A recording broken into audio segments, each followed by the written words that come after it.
gülden güllüm asıldı. El kirpikim bilen darayın tasım, aile gecesine kurban eyledim.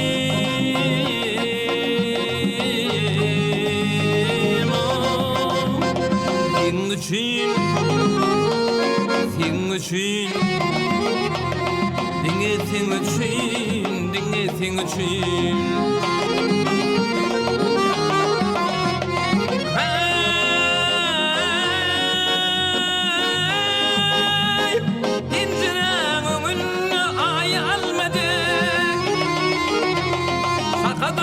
Atayın istedim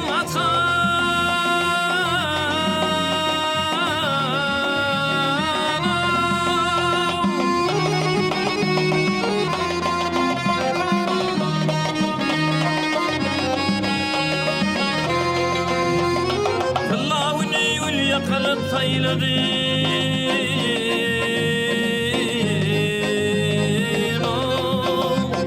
Senin için,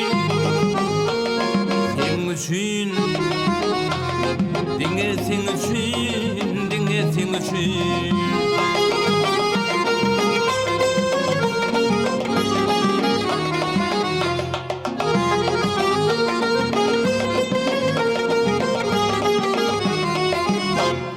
İsletim yar yaşı bulup yayın,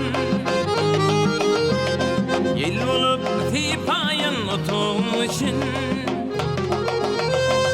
Bağımda bilbilim bulup sayırdı.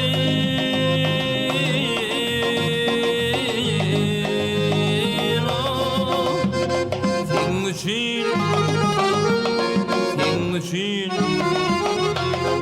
dinle senin için, dinle senin için.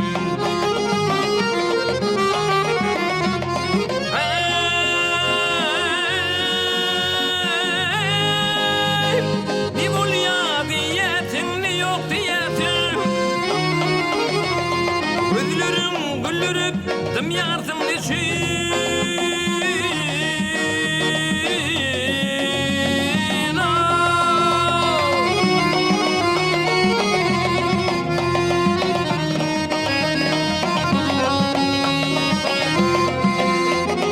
Özgürlüğü yüreği sevmedim.